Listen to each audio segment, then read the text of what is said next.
malaki ng Isabela. Nag-iingay na naman at kung todo-todo na naman sa Ma'am Milagros Facunhuan. Good day, Sir Bagtit. Hello po, ma'am. Good morning, good morning, good morning. Diba? Nagmamagaling na naman. Yung kinabibiliban.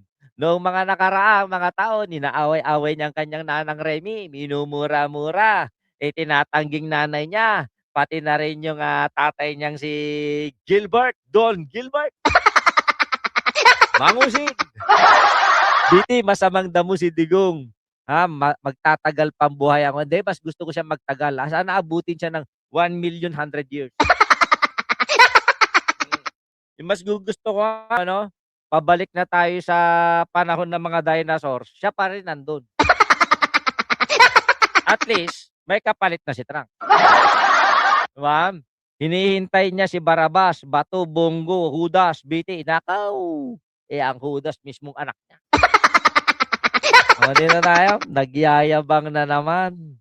Okay, dahil nga sa mahal na araw, may mga posting, may mga video, may mga live do. Sabi niya, hindi na daw siya magla-live noong nakaraan. Pero, sabi ko sa inyo, hindi makakatiis to kasi yan ang bread and butter niya. Yung mga palibad, ang bread and butter niya, wala naman trabaho tong gunggong na to. Ibinenta, kinuha na yung van. Nagrenta ng sasakyan, kotse. Yung trilyonaryo ninyo, sabi ko nga sa inyo, nagpapakilalang trilyonaryo, bilyonaryo. Kahit ako, hindi milyonaryo. Hindi ko inaasam. Na mag-drive ng ganyang klaseng sasakyan na dinadrive niya ngayon. Pili ako sa sasakyan. Ang sinasakyan ko, single lang. Na motor. Buhay na naman si Kulaong. Nag-iingay nga ito. Ito, sinasabi ko sa inyo. May trabaho yan, Kuya BT. Mangupal ng kapwa-tao. Bakit? Nakadeklara na ba sa BIR ang trabaho? Mang-scam? Ba siya na number 1 dyan? Ito, si Norman Mangusin. Sabi niya dito ako sa probinsya. Alam mo, buhay probinsya, tahimik, payapa at masaya. Na-miss ko yung lugar na kasi nga, nasa probinsya ka dahil wala ka ng pambayad, may utang ka pag 1 linggo sa Sheraton Hotel. Real talk yun.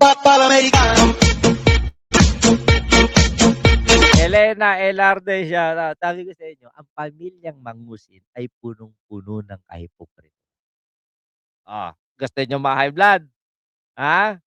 Gusto nyo makarinig ng mga kayabangan na naman? Sige, pagbibigyan ko kayo. Tapos na mahal na araw, dilargahin natin. Ito. Si Nanang at si Tatamberto, hindi na nagtatrabaho dito yan. Wow. Doon yan, maraming pautang dito. Wow. Sa paligid dito. Mga taga-Nagilian Isabela. Ito daw yung pinakamayaman sa inyo. Malawak daw pa yun. Ito pinagmamalaki niya. Kalahati daw na Nagilian Isabela sa kanila. Ang tanong, kayo mga taga-Nagilian Isabela, totoo ba?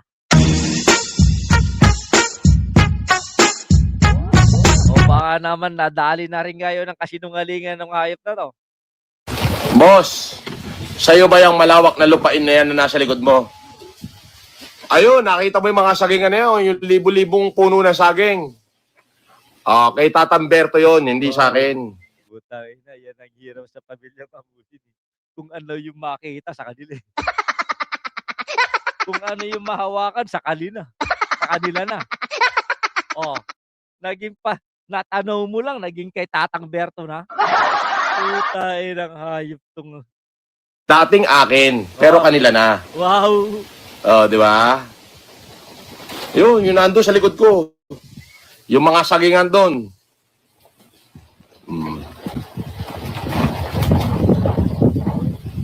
Di ba? Doon pa lang buhay na sila. Libong puno yun hindi naman biro yun, di ba? Pag gumarbes yun. Sabihin mo na yung 1 puno, pag gumarbes yun mga pang 500 piso, yung 1 puno. Kung sabihin mo 1,000, di kada harvest may kalahating milyon sila. 1,000 puno daw na Kaya mga taga Nagilian, pakitaan niyo ako ng isang buong lupain na may 100,000 puno ng saging. Sa'yo na buhay ko. Oh,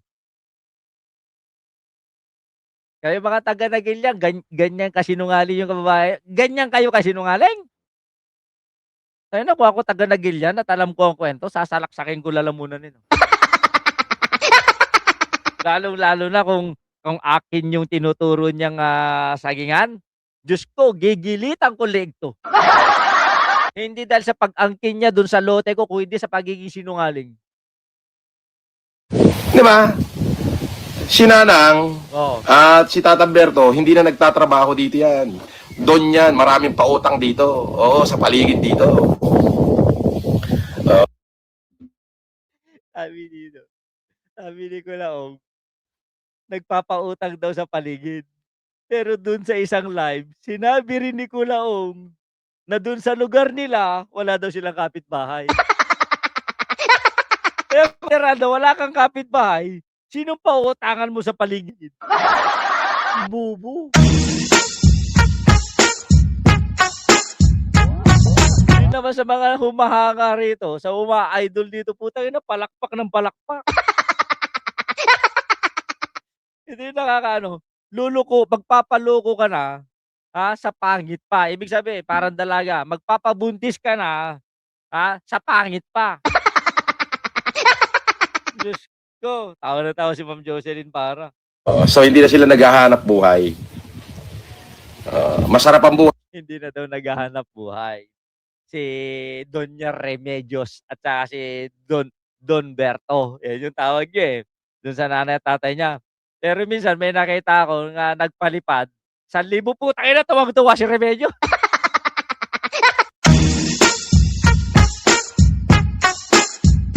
May nagpalipad ng $20. Abay, tuwang-tuwa si Remedios. Kung tutuusin pa sa tuwa ni Remedios parang gusto pang sumayaw ng, "Hawak ko ang beat," gano'n. Anthony Clark, shout out. Ganyan kabuladas ng pamilyang 'to. Rito, kain tulog lang. Wow.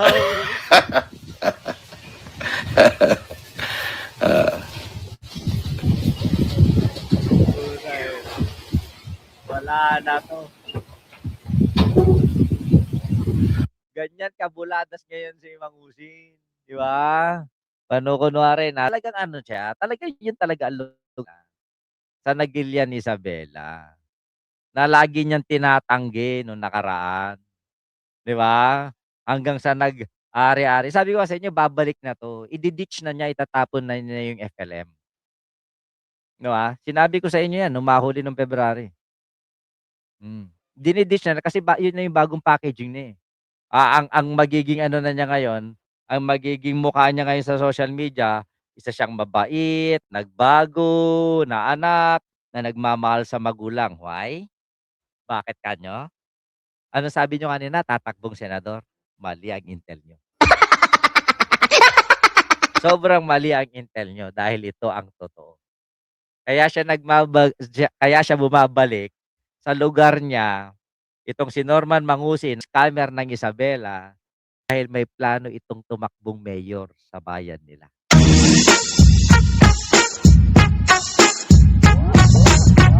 Ito daw ang pinakamayaman sa kanila, eh, sa Nagilian Isabela. Mas mayaman nga daw ito sa mga cappuccino, eh. Ano yung mga cappuccino, 'di ba? Yun yung mga mayor, vice mayor ngayon diyan sa Nagilian. Eh, tinatanong ko dito sa mga kaparyentes ko dito sa Kabarwan, Nagilian, Isabela, ito ba yung totoong pinakamayaman sa inyo? Pag-aari daw niya ang halos kalahati o sobra sa kalahati ng Nagilian, Isabela. Oh, iboboto niyo 'to? Eh, di wow. Kung alam niyo, yang pagtakbo-takbo na ng ganyan, hindi naman talaga tatakbo yan, kumukuha lang ng pondo, "Uy, tatakbo ako." Mag-donate ka naman, campaign fund, pangampanya lang. Yan ang diskarte 'pag nakaipon na yan, 'pag nakakuha na, kalimutan na yan. Dapat magsama sila ni Respicio.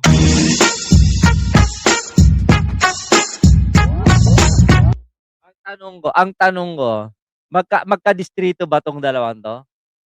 Si just put it there, anak ko. Just clamp it. Yan. Bravo, bebe. It's hard. Just put it there on top. I will do it later.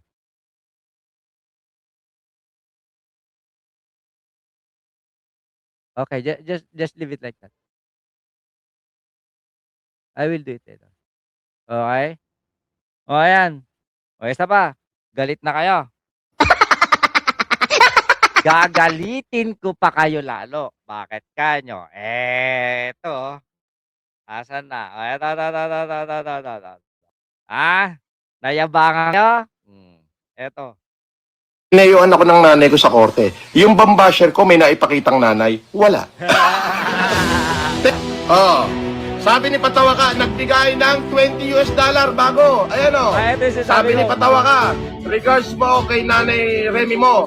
Mahal ko lahat ng nanay kasi mahal na mahal ko ang mama ko. Kaya mahalin mo mama mo para sa kanya itong palipad ko. Naks naman. Oh, may nagbigay para daw sa'yo $20. Ayan, si Patawaka. Salamat daw. Oo. Aba, Patawaka, alam mo, ako. Yan, sinasabi ko sa'yo, hindi na nagtatrabaho si Inang Remy, pero tuwa. Para ng $20, sabay tuwang-tuwa. Nick Borromeo, shout out. Sabi niya, mahalin daw ang mga nanay, pero nung nakaraan, minumura niya. Pinagsasalita niya ng ukininam yung nanay niya. Di wow. Sabi ko sa inyo, number 1 balasubas ang pamilya Mangusing ng Isabela. Ginawa na nila lahat para makapanloko lang. O eto pa, tuloy natin yon. Siguradong kukuludugo mo. Meron ako na tumatayo sa akin. Ang nanay ko, hindi pinakialaman ng buhay namin.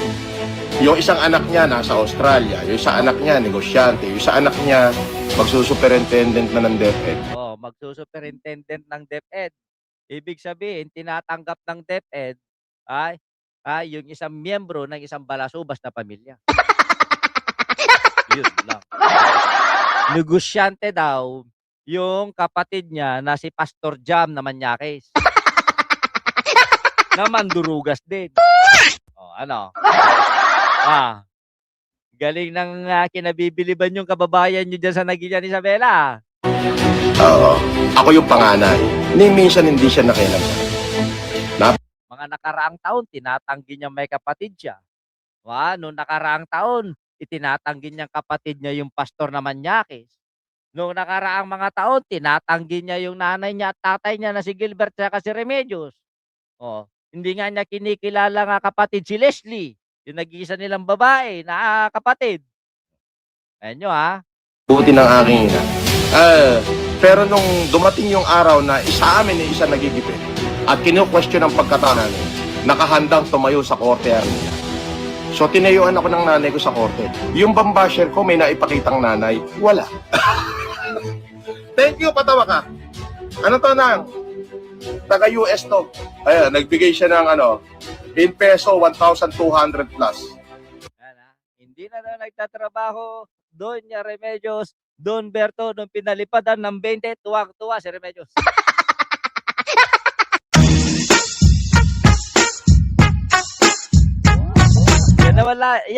Yan naman talaga lang dahilan kung bakit nagla-live to. Di ba? Ibalik natin, tanungin natin ulit.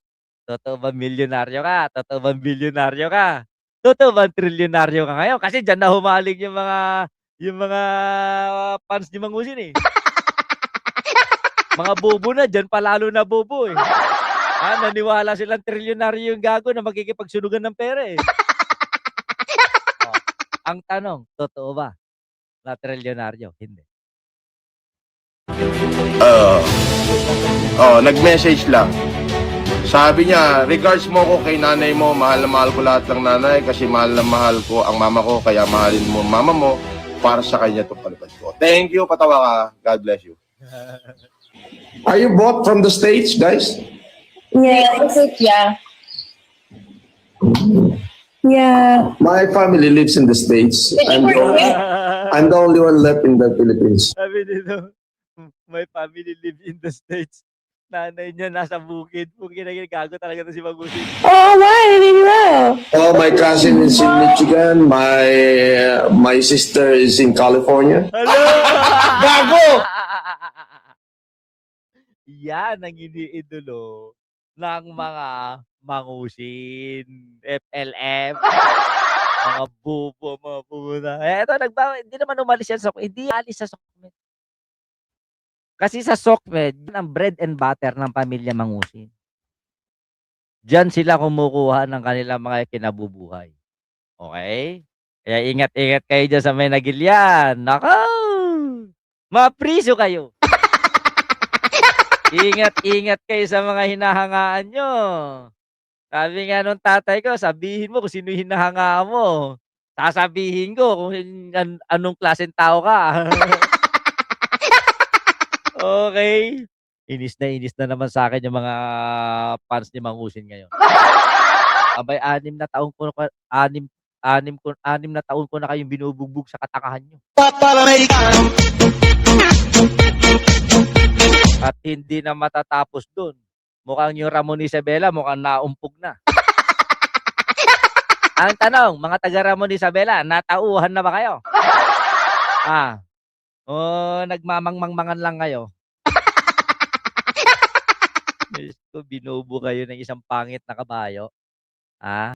Wala mangyayari yun sa inyo. Ang tanong, buo ba to ng mga taga Nagilian?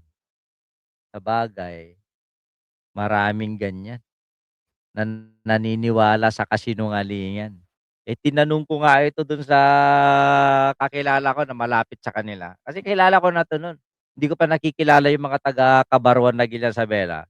Sabi niya, andito na naman yung best friend mo. Nagyayabang pagdating daw ni Kulaong kasama si Casper. Pagdating daw ni